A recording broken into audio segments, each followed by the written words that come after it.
You're listening to nothing important. We're talking about our podcast. Let's pretend this podcast is legit. Right. Yeah, it's the same basic thing. Yeah. Please enjoy the show. That's great. That works.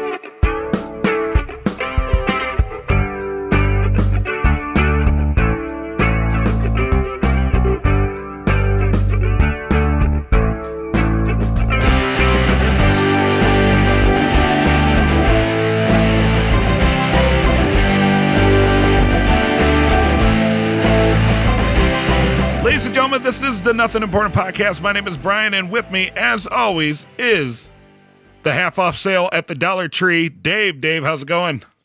I got a new trumpet. At the Dollar Tree? That's right. The $600 Awesome. tree. Dave and I also host It's All Good, Man, the Better Call Saul podcast. You can find that on iTunes or at itssaulgoodman.com. And on the third mic, again, with us today for like the third recording in a row is Charlie Brown's body double, Jeff Fink. I'm wearing the yellow and zigzag t-shirt right now. Black and yellow, like Wiz Khalifa, baby. Mm-hmm. You know why I say that is a lot of people actually think that Charlie Brown is bald with a little tuft of hair, Uh-huh. but he's not. He just has a really close crew cut, and his hair is so white and translucent that when they draw him, it looks like he's bald. But if there was like a real Charlie Brown, he would have a bright white crew cut, and Fink's hair is quite blonde, or Jeff's Almost hair see-through. is quite blonde. Almost see-through. Well, that's Yeah. just Almost. that's just a cowlick, right? On Charlie It's Brown. much like the fur on a polar bear. Right. Exactly. He's actually Right. black on the inside, much like me. Right. Yeah. You are very Afro-Caucasian. I've seen you dance. You got some moves. Thank you. We waltzed together. hmm That was classy, though. So the That's Charlie Brown Absolutely. look-alike also... Oh, wait. No, the Charlie Brown body double wins Lance Bass look-alike contests. That's for all the listeners out there so they can picture exactly what I look like. Lance Bass plus Charlie Brown. Mm-hmm. Yes. With a dash Coming of up Owen later Wilson. on. Coming up a little bit later on the show, Kay Warren is going to call in from the Mars One project, and I find that incredibly fascinating. I know there's a little bit of controversy out there. Some folks think it's some sort of scam. Other people think it's completely legit. Mhm. That's not really what our deal is. I'm kind of more intrigued by her just kind of willing to be sent off into the cosmos. Because I mean, I sit there and I think about that. You know, there's people who have kids that have volunteered for that, and obviously, I'm sure there's people that are like mildly suicidal and like, fuck it, let's see what happens, kind of people. But I just find that incredibly intriguing that somebody would pretty much, you're pretty much taking your life on like a prolonged exit. Well, you are permanently, in theory, removing yourself from this world of existence. But from the one Absolutely. sentence I read, it's to go colonize. So I wouldn't think it'd be somebody that, would want to end their life. They're looking forward to a new start. Maybe they think they're awesome enough that the Anus entire tart. next civilization should be part of their DNA strand, the fucking narcissists. Right, but but that's a reality that you would have to face. Right, yeah. Like if you sign up for it, I mean, I would say chances are probably more likely than not that number one is 100% the end of the line, but Yeah. but I'd say that the chances of making it to colonization is probably way less than the chances of you either overshooting or dying on the way there, because it takes like a month and a half to get there. Right, yeah. With current it's- technology, but they've developed something that could get you there in a couple weeks, supposedly fairly recently. Wow. Well, Yeah. we'll have to find out. In the meantime, Dave, are you playing fantasy football this year? Yeah, I needed 22 points out of Jeremy Langford this evening. Okay, see, you're going to have to explain that to Jeff and I, because Jeff and I are in this fantasy football league with, I think there's actually 2 people that watch football in the league. Yeah. 3 people from Sweden, Uh-huh. and then Jeff and I. Who? When's the last time you've actually watched a football game, Jeff? Like actually sat down and on purpose watched it. Yeah. It probably would have been never. It always just happens to you. It's always it's on in the background, or it's the theme of like why I'm at a place, usually just to hang out and drink. Yes. Right. So I see it passively. Gotcha. Gotcha.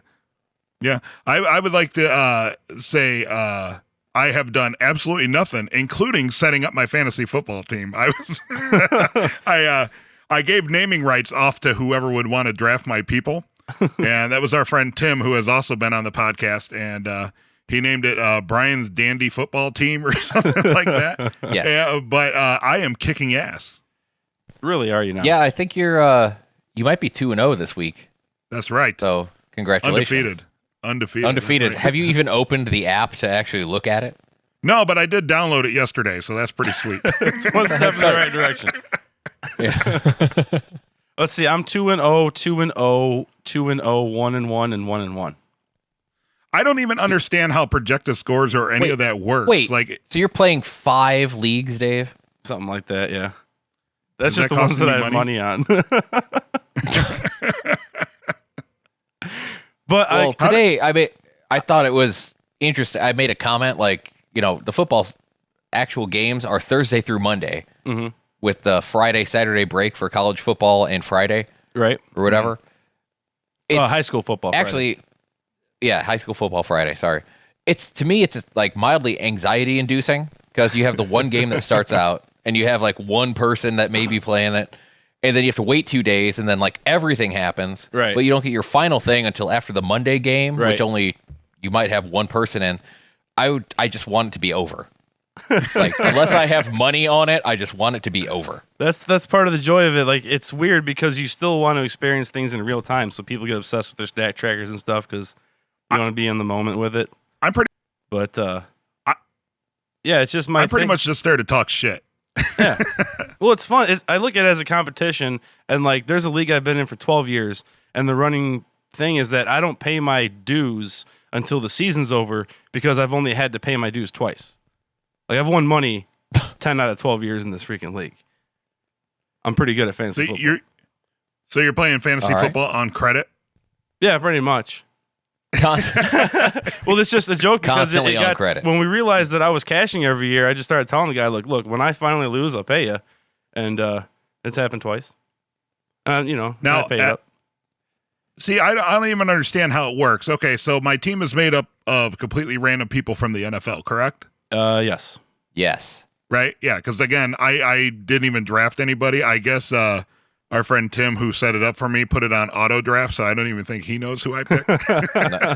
I'm pretty sure Yahoo picked your people for Yes, you. Yahoo. Yeah. The All Yahoo right. experts pick the people for you. Yes. Gotcha. Okay. And so what happens, say like John Smith is playing this week and gets injured, but he's on my team, so then he can't earn me any points. Is that how it works? Say the last part, he's injured on your team, but what? And can't play, but he's on my team, so therefore he can't earn me any points towards my overall team. Is that how it works? Yeah, they don't count like the yards the ambulance goes. They don't count So what? like The yards the ambulance travels. Those, Uh-huh. that was Okay, yeah, that was a Dave type joke that Yeah. happened in there. I got it. I understood it. So anyway, no, and that's one thing that sucks is that if your guy's hurt, he's done. He's just not going to get you any more points. And some leagues have an injured reserve spot, so you can stash him and then put somebody else in his place till he comes back. But a lot of leagues don't, and then that's all strategy, my friend. Gotcha. Now, am I supposed to be managing this? Am I supposed to be moving people in and out of the... If you want to win, yes. So I've been mildly paying attention again. And That's how you win. I did fantasy the real. leagues. You win. I did the real draft, but I don't. Like I said, I don't watch football. Whatever. Right. So I nerded it and took You the engineered top 200. science. The I shit engineered out of it. I took the top 200 pre-draft things and put everyone's name on a list, and then if they were number 1, then that means they got 200 points. And then I did that for all 5, and then I averaged them together, and then that's how I then moved them by position to running backs, wide receivers, whatever, and that's how I set up my draft. So it was totally statistically nerdy. Right. And I've not done too bad. I got an A- for my draft, but You got it graded. You do. Yahoo grades everything. They grade your weekly Really? performance, dude. You'll get a performance chart every week. Tells you like what you could have done better, points you missed out on, what would have happened if you played every game this season against each other. It gets way too statistic. I don't even pay attention that much to statistics. I go by gut feeling and what I see from watching football for 36 years. But what I did 5 figure out years. is you do have to get on every once in a while and switch your people around depending on like if they're playing a good team or a Right. shitty team. Yeah. Like every time that your team plays the Browns, hashtag Browns Lives Matter. Every time they play the Browns, You play you your put running like back. everyone. Yeah. You play everybody. If they're playing the it doesn't Bears, matter. I made the mistake of sitting Ryan Matthews for Todd Gurley this week. Another team I put him in because I was like, oh, it's, you win fantasy leagues by being active, really. That's all it is. So, This is so out of my wheelhouse. Like I'm listening and all I'm hearing is names of people that I'll never meet or probably never talk to. well, this Here's is like when I my listen to people talk about SummerSlam or something, or some other Royal Rumble, whatever WWE thing, or the next Marvel movie. I was just watching, Captain America Civil Bitch Fight or whatever the hell that is. Hold that thought. I think that's Kay calling. Give us 1 second. All right, gentlemen. On the somewhat important hotline, we have Kay Radzik Warren from the Mars One Project, and we were just talking about how I was going to mess up her name, and I think I just butchered it, didn't I, Kay? Oh yeah, but that's okay. You're hanging out. We have Dave and Jeff with us. They're joining us tonight. Hello, Kay. Say hi. Hi, Okay. Dave. Hi. How you guys doing? We're doing fantastic. Good. How are you? So I'm great. So who's the blue dinosaur and who's the gray dinosaur? I am the gray dinosaur, that- Dave. Dave is the gray dinosaur. Yep, and I'm the Okay. blue one.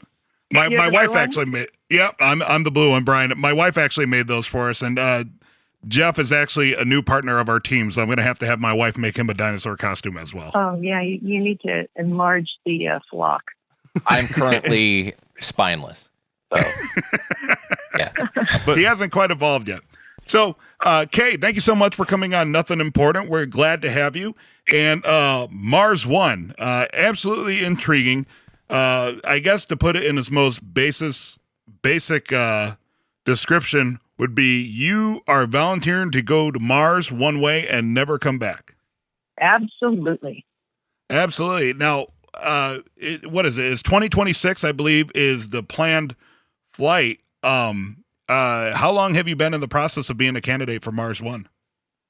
Well, it's been ongoing for about 3 years right now. When the initial application started, 202,586 people applied, wow. and it's down Right. to 100. Wow. And see, like, I don't even want to go to the mall. Why is that? Why? So, what is it about potentially going to Mars? What made Kay say, you know what, this is for me. I'm totally okay with this. Well, basically, my whole thought is being a space fan all my life. I just know that interplanetary settlement is an inevitability, within our species, because Sure. we've always kind of done that. We've migrated. And what better way to, create a buzz and instill hope in people, and just mainly to get the young people excited about space travel in general. I do a lot of talks to schools and Rotaries and et cetera, et cetera. I'll be speaking at the Mars Society convention this week. And I think the main thing is to get it in our psyche that it's okay to want to go to another planet at this stage in our our species development, I guess. I don't know how to get too philosophical about it. Well, you kind of had to be in this situation, right? I mean, this is not an easy decision to make or an easy something to even attempt to apply for. I mean, I'm sure that has a lot to do with it. Your reasons for going would be taken into account for being an applicant, right? Yeah. Well, basically, I kind of look back at my life and look at my life now, and I just I'm a maker. I do stuff. And I really kind of thought about it after going on their website and seeing how sound their mission is. And, money notwithstanding, it looked like a very doable thing. It looks like a very doable thing, I should say. And the fact that a colonization effort is not something to be taken lightly, but I look at it as a progression. So I think that my whole thing is that it's going to have to be done in baby steps. And the first outpost they ever have, whoever does it, whether it be Musk or NASA or, China or whoever sets up that initial outpost, I should say, it's going to have to be a very basic crew that are into just, surviving and making it work. You can't send up the baby makers and the scientists and, all that stuff all at once. Right. If that makes any sense. You need somebody who, you need a crew, and it's going to be 12 initially. You need a crew that's going to ensure that it's going to work. Because if the mission fails, it's going to set everything back a long time. And you need people who are, resilient and adaptable and can do everything, and who are content with living in small spaces like I am. I'm quite tiny. And we have to make oxygen decisions, right? but most definitely, the first wave, it's not going to be a colony until the first outpost works. And I like to think that I have what it takes to make something like that work in the very beginning, because 100 years from now, it's going to grow and it's going to grow, and more and more people. And maybe then we can start thinking about, a larger colony that's self-supporting. And I realize I understand the risks, and I think that I'm, being a maker and being a gardener and doing, all the stuff myself. I eat my own food and, things like that. I think that that's the kind of person that you're going to want to send in the first wave. The mechanically inclined. Yeah, I mean, if that makes any sense whatsoever. Yeah, it sounds like a better planned Jamestown. Yeah, well, kind of like that, but a surviving Jamestown, and in a closed loop. Yeah, in a closed loop system. If you think about it, Mars wants to kill you, right? I mean, everything about it wants to kill you, but. With the right equipment and the right people, and the money, of course, that's always a barrier to anything, whether it be a public space program or a private space program. But, right, and that's we were kind of talking about that a little bit off the air before before you called. The money seems to obviously be the biggest barrier, and there are the naysayers out there who think that, part of my candor, but think that this is some sort of grand scam to get money from various sources. And, and I mean, are you confident that the money will be raised to put this plan into motion? That's a little out of my purview. Mm-hmm. The most I could do is be a great citizen and a great member of the human species, and to look forward to our potential. I mean, I look at us as a species, and we're heinously cruel. And we're so mean to each other, but yet we can send a little tiny washing machine-sized lander and land on a comet out by Pluto, for science. Yeah. I mean, we're capable of so much. Right. And I kind of tend to look forward in that regard. So, as far as the business side of it, I totally trust in the Mars One Foundation. So it's a nonprofit organization. Mm-hmm. And I give them, my moral support and everything. And I I look forward, and I do have a lot of faith in them, if faith is what you call it. I have confidence in them that they will do whatever it takes to get this outpost going. Absolutely. And So in other words, I don't know how to answer that question, Okay. because it's out of my purview. But I can just, get everybody excited about this. And I also am a member of the Mars Society, and I donate a lot of my time to them. And so it's not just, for me, it's not just Mars One. It's the whole Mars colonization effort that I'm an advocate of. and I'd say you'd probably be pretty hard pressed to find anybody that isn't intrigued about the idea of colonizing Mars or going to Mars. I mean, for the entire history, recorded history of man, ever since, they started charting the stars and stuff, there's always been that big dream of, going to, first it was the moon and then going to a planet like Mars. And there's just such a lore and aura about it. It at the very least, it's great that the conversation is getting going, and folks like you are out there actually making step towards it. Mm-hmm. Yeah. So- well, thanks. Glad you mentioned that. I do say Mars wants to kill you, but Mars is the most. It seems like, at least to me, from and I follow the rovers, and I follow a lot of the stuff that NASA's doing as well on Mars. It's got water, it's got gravity, it's got, it has a 24-hour day, it has seasons, it has, a huge temperature range. I mean, it's like,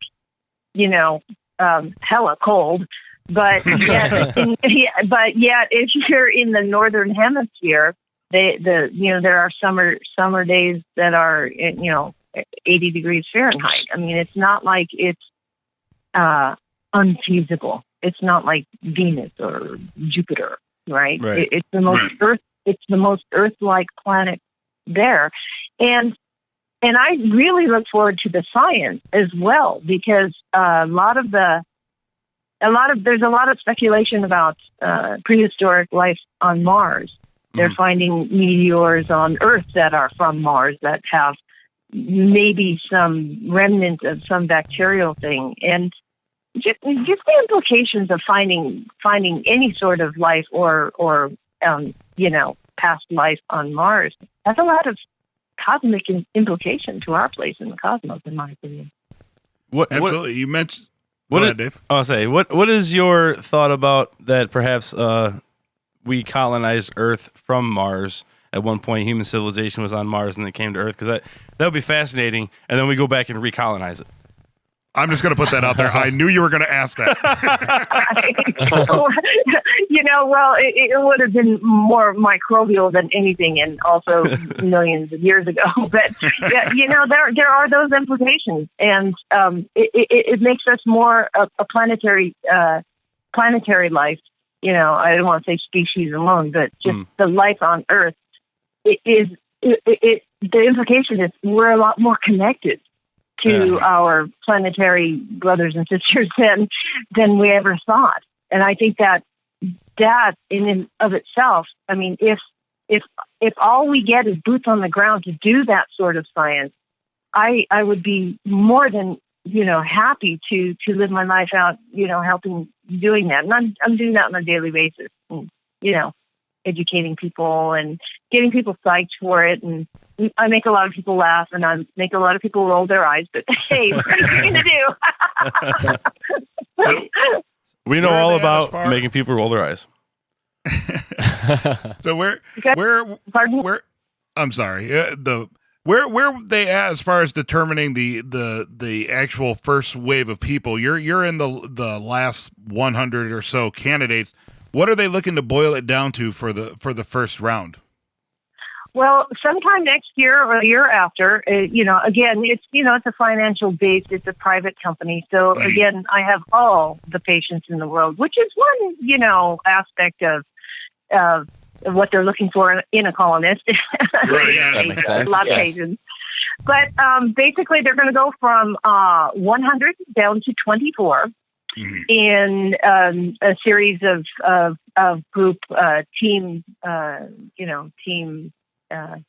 A series of endeavors and challenges, things each like more that, difficult and than the last. challenges and things like that. Yeah, and those 24 will be employees of Mars One moving forward, and they will be doing the 10 to 15 year training with Mars One. Now, Mars One is, again, it's a foundation, and they are the ones that are financing it. They are not a rocket company like SpaceX. They're not, they're not an engineering firm or anything of that. But they are basically the money people and the ones with the vision and the ones with the mission. And they have a great set of advisors, and I really respect a lot of them. You can see the list of advisors on their website. But my point being is that the selection process will happen, and there, it's mainly a lot of psychology, really,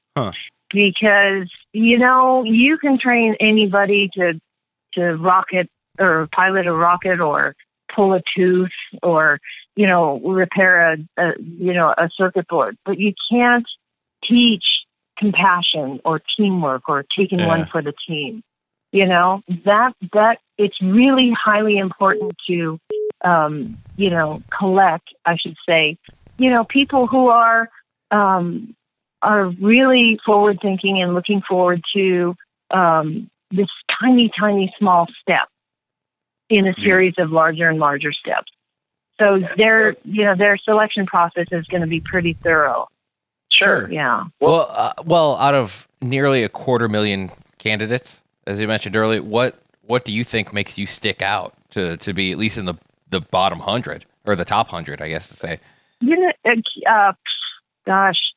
Honestly, Dr. Norbert Kraft is the one that selected, or him and his team selected the 100. And, he has been working, he worked with NASA for decades and with JAXA, the Japanese Space Agency as well. And honestly, I guess he really knows how to read people. He himself told me that he can tell right away whether you are astronaut material or not. So, I think it's because I have a history of just a very doing stuff, making things. I work in an architecture firm. I'm a placemaker. And okay. I'm one of the older candidates, which there you go with that. But they're looking for diversity as well.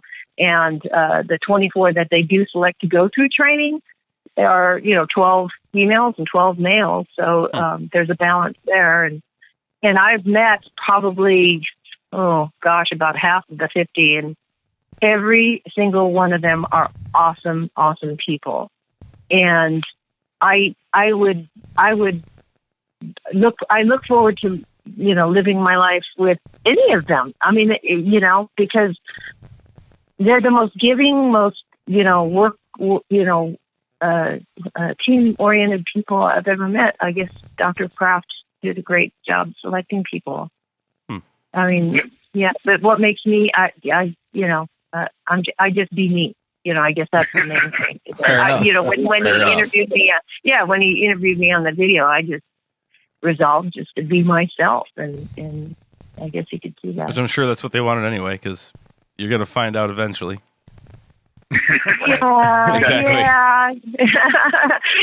I think that what they're doing and what they have been doing for the last 3 years has really kick-started this whole, I think they're responsible for kick-starting this whole Mars craze anyway, because 4 years ago, no one was talking about it.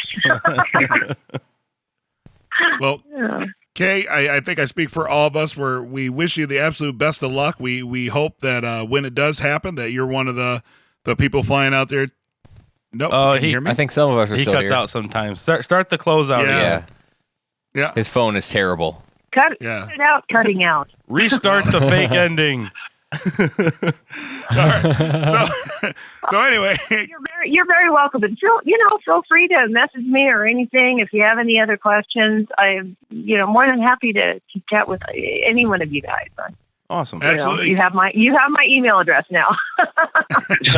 Well, wonderful, and we'll make sure to put all the information on our website of how people can donate or learn more about the Mars One project. Yeah. Without the sponsors, we're nothing. Without the people here on Earth, it's a failure of a mission. So, first and foremost, I got to thank all our supporters. There's just a lot of people out there that are really gunning for us. Absolutely, and we'll have all that information at nothingimportantpodcast.com.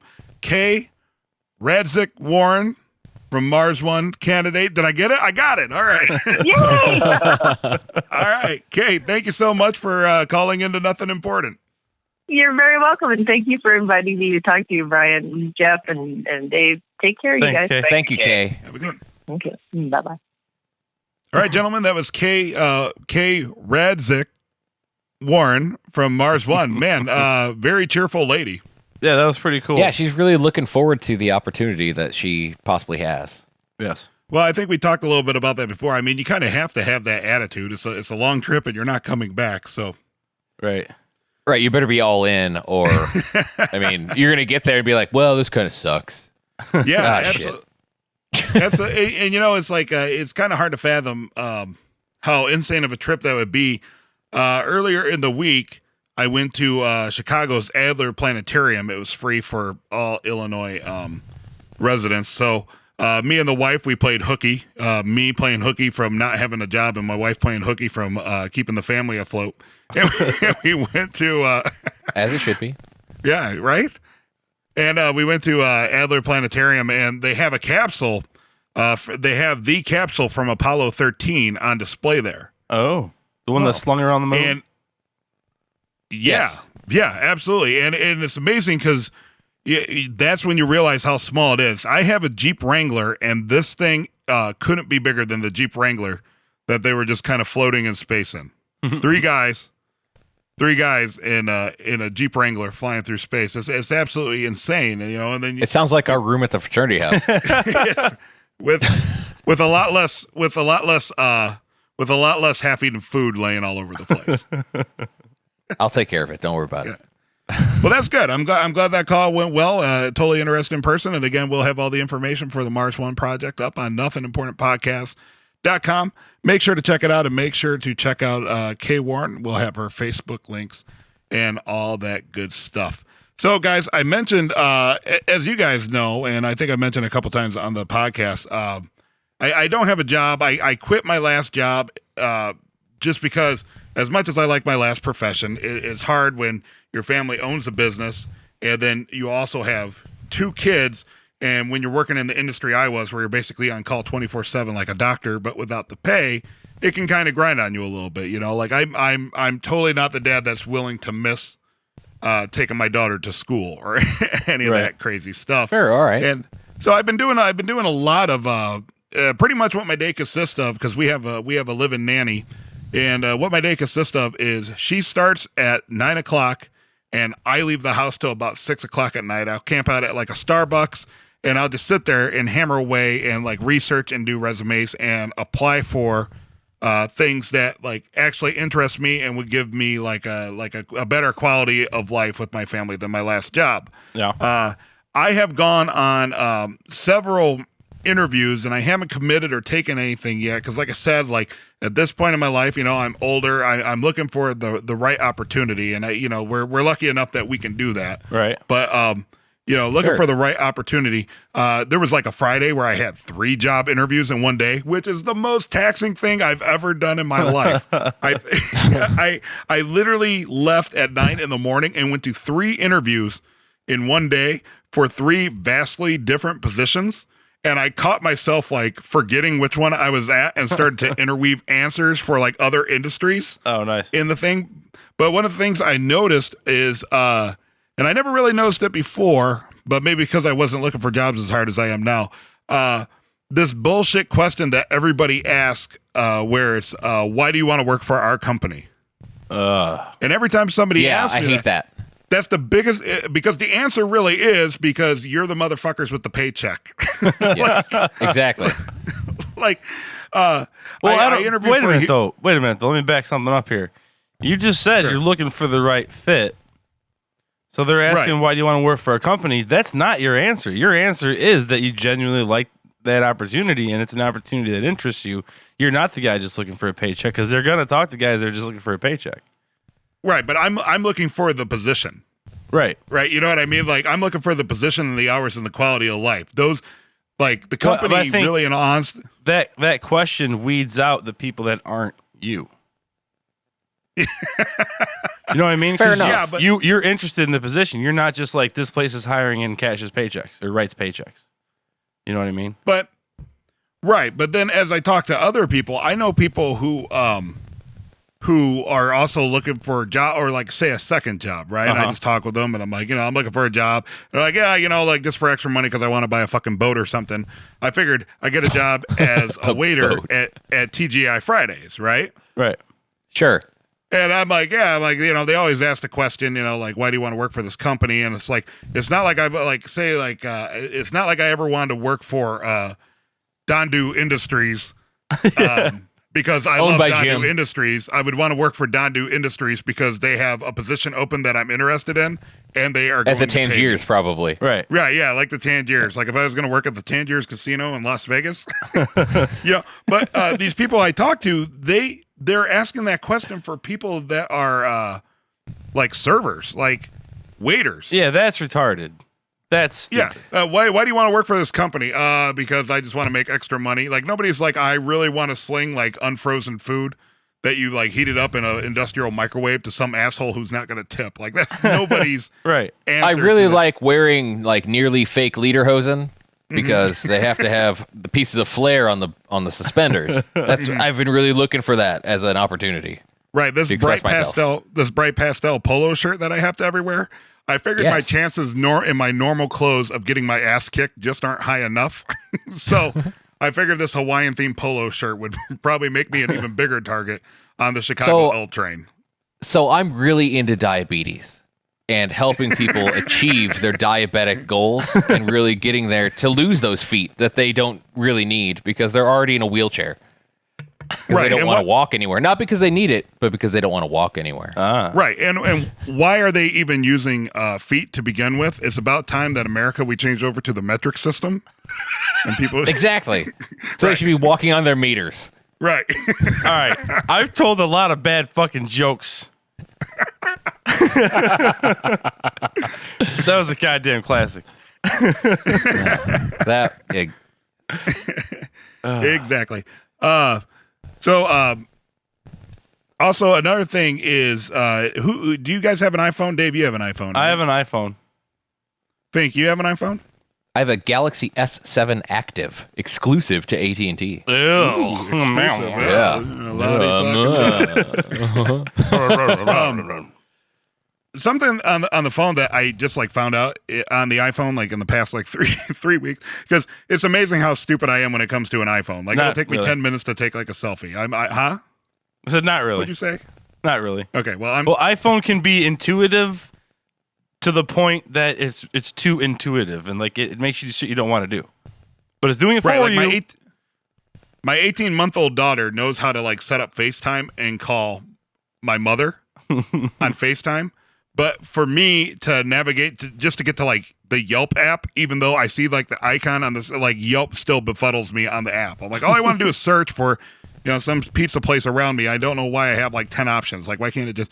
But anyway, apparently there's a battery saver option. Like, and when I turn it on, I can't notice any difference on the phone. So why wouldn't they just make that the default option? Why do you have to turn on the battery saver? I don't option? think GPS runs and battery savers on. Now that's not true because I have the battery saver on. I use the GPS all the time navigating the city. Plus, I play Pokemon Go, I and think Pokemon Go is very battery intensive. So I think Let me tell you I think that the Galaxy phones, since the Galaxy S5, have both power saving, which does like it won't connect to Wi-Fi automatic, like it'll only stay connected if you're already connected, and it disconnects, and it won't automatically turn on some things. But it also has something called ultra power save mode, which turns your phone black and white and only allows you to use like 6 apps. But if let's say you have like 50% battery, the way that it relegates the power, it tells you that your phone will last for 6 days if you leave it on ultra power save. Holy shit. So let me ask you yeah. this. Do you have to turn that on manually? Yes. Oh, that's such bullshit. Like, just do it. But I if I'm going to do everything during the day, like normal stuff, you can turn on your normal power save and it'll save some energy. Ultra power save is for like, oh shit, I'm stranded at the airport. I didn't bring my stuff, or it's in my luggage that's on a plane already in Zimbabwe. And I really need to just stay connected so I can still receive a text message or a call. But honestly, Dave, it lasts for days. Dave, you're raising your hand like you have something smart ass to say? Kind of, yeah. I Googled it, and the iPhone battery saver, it turns off fetch things. It turns off background data, stuff like that. Things happening in the background aren't going to happen, like fetch and push notifications. Or actually, it'll turn off push notifications, so you have to go fetch them. Okay. Great. Like, yeah, doesn't when it do my that phone's in power saver, I don't get emails. It turns off my push notifications. See, that's one of those things where I always just like, for some reason, inherently, I think that starts automatically. So then my phone won't go into power saver mode after 80% or whatever the hell it's supposed to. 20. So I'll get down to 3%, and then I'm like, oh shit, I better turn on power saving mode, only to like get an extra 5 minutes out of that 3%. Or Like, just fucking like go into power. Like, there should be an option, just go into power saving mode when the battery gets lower than There X is. amount of battery juice. There No, is. doesn't. You just have to turn a it little on. icon Okay, first pops up that says power saving mode. And the worst thing is when you put power saving mode on, maybe it's when you do it manually, you have to manually take it off no matter if your battery gets charged or not. And I spent an entire day missing emails because I was in fucking power saving mode, but I didn't realize that my battery was yellow and not green, which means you're in power saving mode. So, yeah, it really does have an effect on a few things. But I've never, like, Pokemon Go'd in power saving mode. That rhymes. You just then you- get the... Or you could just ultra power save and take that last 5% and let it last for like 48 hours. No big deal. Go Samsung. I just think, well, Well, in your ultra case, power saving mode is just a clock.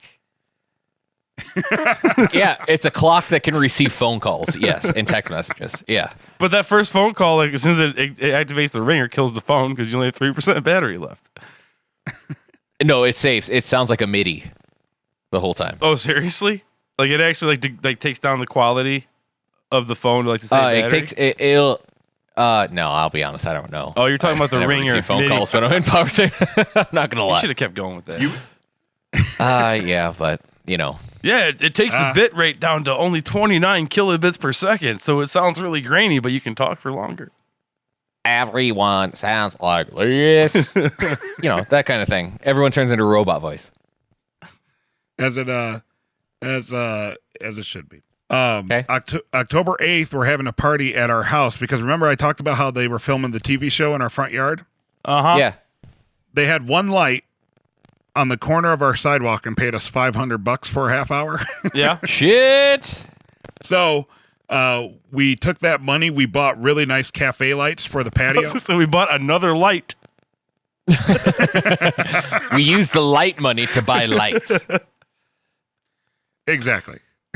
Anyway, so you're throwing a party with your free money. Actually, go ahead and keep that part in because I was going to say, Dave, you can stop recording now. You can just end on that. I get to end on a zinger. Awesome. Yeah. Hey, Dave, real quick, here's a good question to ask you. You know about sports and sports stuff. Somewhat. So the Cubs clinched whatever it is that they won. What did they win? Like their conference or something like that, right? They won The their division. Okay, they won their division, and they've kind of got their ass handed to them since, Yeah. right? Is that because they're playing like the second and third string to get them reps before the playoffs? It's that. Yes. And you said reps, right? Yeah, like reps, like 'Cause plays, they're like giving- getting them. It's more about giving the other guys rest. He's giving them days off. Gotcha. Okay. So they're fresher and they'll be more raring to go when the playoffs hit. Yeah, they're playing the scrubs, basically. Right. Okay. So that's what I was trying to tell Chris. I'm like, I don't know shit about it because she's like, how the Cubs win everything, and they were so far ahead they could pretty much call the season like 2 weeks in advance, but they were like losing games to the Milwaukee Brewers by like 9 points, Yeah. and I'm like, well, They have nothing probably more to gain. because if I was Huh? Yeah, They have, because they have nothing more to gain at this point. They have the top Right, yeah, seed so locked that's- up. Right. So that's what I said is they probably have like the guys who almost never play out there playing so they can be ready for the playoffs. Yeah, because when the minor leagues end Exactly. on August 31st, 30 days have September, April, June, and November. So when the minor leagues end on August 31st, they can send up so many guys to the majors, and they have an expanded roster for the last month of the season. And this is when they get a look at how guys do in the majors for, future blah, blah, blah. Gotcha. Yeah, we're actually going to the last game next Sunday. I love last Oh, cool. games. See, I used to go. I'm so used to going to like irrelevant Cubs games in September, but never irrelevant in this fashion. Usually they're on the other side of things where they had nothing to irrelevant in play the for. fact that they've been out for 3 months. Right, exactly. Yeah. They're going to get swept. Here's what's going to happen because this is the year where everything has been so awesome. They're going to get swept in the first 3 games of the playoffs. The only thing that can't happen.